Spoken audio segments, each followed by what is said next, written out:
Let's eat. This is my food. Hello guys. This is my food. It's a corn. Nom nom nom.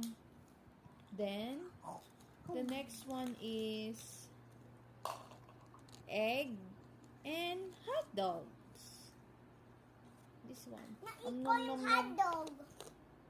Nom nom nom. Then the next one is, can you put the here? The donuts.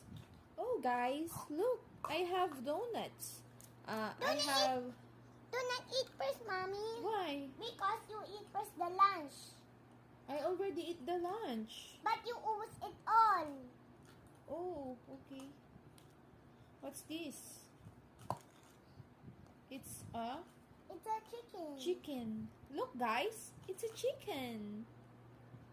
I also want to